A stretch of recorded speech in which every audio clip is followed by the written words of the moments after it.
आज मैं आपको पंचतंत्र की एक और नई कहानी सुनाऊंगी जिसका नाम है भूतिया पेड़। किसी जंगल में सभी जानवर मिलजुल कर रहते थे। उसी जंगल में एक बहुत घना पेड़ भी था।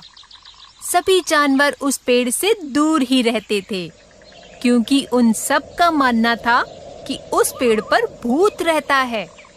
एक दिन जंगल में भालू आया और वह रहने के लिए जगह ढूंढने लगा। मैं इस जंगल में तो आ गया, मगर अपनी गुफा कहाँ बनाऊं? तभी भालू को वो भूतिया पेड़ दिखता है। यह जगह थोड़ी डरावनी लगती है, पर यहाँ शांति बहुत है। मुझे अपनी गुफा यही बनानी चाहिए।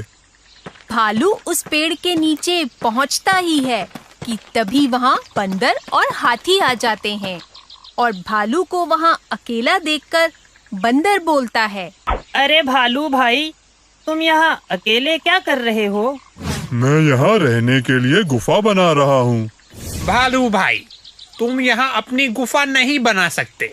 यह जगह सुरक्षित नहीं है। सुरक्षित नहीं है? तुम कहना क्या चाहते हो? हाथी भाई ठीक बोल रहे हैं। इस पेड़ पर तो भूत रहता है। तुम मेरे घर के नीचे अपनी गुफा बना लो, वहाँ तुम्हें कोई परेशानी नहीं होगी। अगर यह सच है तो मैं अपनी गुफा बंदर भाई के घर के नीचे ही बनाऊंगा। तीनों वहाँ से चले जाते हैं। भालू अपनी गुफा ठीक उसी पेड़ के नीचे बनाता है जिस पेड़ पर बंदर रहता था। भालू निश्चिंत होकर वहाँ रहने लगता है। एक दिन भालू जंगल में घूमने के लिए निकलता है। घूमते घूमते वो उसी पेड़ के नीचे जा पहुँचता है। अगर इस पेड़ पर भूत रहता है तो वह मुझे इतने दिन से दिखाई क्यों नहीं दिया? मुझे लगता है यहाँ जरूर कुछ गड़बड़ है।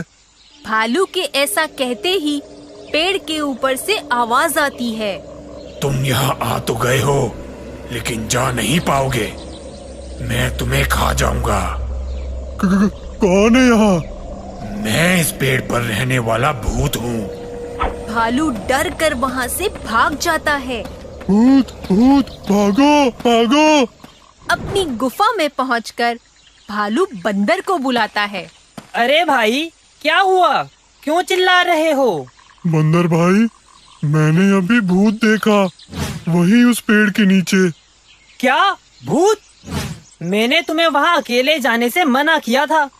तुम अभी इस जंगल में नए हो और वो भूत तो बहुत खतरनाक है। उसने पहले भी कई जानवरों को नुकसान पहुँचाया है।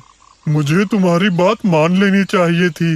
आज के बाद मैं कभी भी वहाँ अकेला नहीं जाऊंगा। भालू अब उस पेड़ के पास कभी अकेला नहीं जाता था। एक दिन भालू को जंगल में एक गोरिल्ला दिखता है।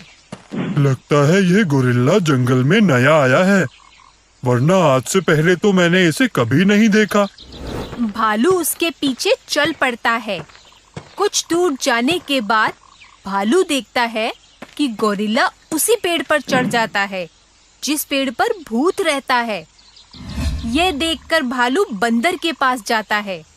बंदर भाई, मैंने अभी अभी ये गोरिल्ले को भूत वाले पेड़ पर चढ़ते हुए देखा। शायद वह इस जंगल में नया है। पर गोरिल्ला को तो उसकी दुष्टता के कारण काफी समय पहले इस जंगल से निकाल दिया गया था। तो फिर वो जंगल में क्या कर रहा है और उस भूत वाले पेड़ पर क्यों चढ़ गया? क्या वो नहीं जानता कि उस पेड़ पर भूत रहता है? बंदर सोच में पड़ जाता है। वह समझ जाता है कि पेड़ के भूत के पीछे कोई गहरा राज छुपा है। बंदर रात को भूतिया पेड़ के पास ही एक पेड़ पर चढ़कर छुपकर चिल्लाता है, अरे वाह, बहुत दिनों के बाद किसी गोरीले की खुशबू आ रही है। आज तो पेट भर कर खाऊंगा और यह गोरिल्ला तो मुझे देख भी नहीं सकता क्योंकि मैं तो भूत हूँ। गोरिल्ला ये सब सुनकर डर जाता है। वह सभी जंगल के जानवरों को इकट्ठा करता है। फिर वह उन्हें सारी बात बताता है। बंदर अभी भी उसी तरह से चिल्ला रहा होता है, आज तो मैं गोरिल्ले का मांस खाकर ही पेट भरूंगा। पर भूत तो इस पेड़ पर रहता था, फिर आवाज उस पेड़ से कैसे आ रही है? महाराज, पेड़ पर कोई भूत नहीं रहता।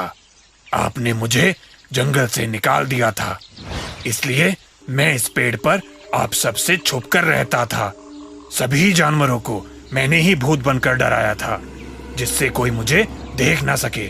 लेकिन अब यहाँ सचमुच का भूत आ गया है। ये सब सुनते ही बंदर नीचे आता है और सबको बताता है। यहाँ कोई भूत भूत नहीं रहता। पेड़ पर रहने वाले भूत का सच सामने लाने के लिए ही मैं भूत बनकर इसे डरा रहा था, ठीक वैसे ही जैसे इसने हम सबको डराया था। गोरिल्ले का झूठ पकड़ा जाता है और उसे जंगल से बाहर निकाल दिया जाता है। इस तरह सभी जानवरों को भूतिया पेड़ से छुटकारा मिल जाता है और वे सब खुशी से बिना डरे जंगल में रहने लगते हैं। तो बच्चों, इस कहानी से हमें ये शिक्षा मिलती है कि हमें डर का सामना बहादुरी से करना चाहिए। अगर आपको हमारे वीडियोस पसंद आ रहे हों तो इन्हें लाइक करें, चैनल सब्सक्राइब करें और हमारे कार्टून शोज सबसे पहले देखने के लिए बेल आइकन दबाना ना भूलें।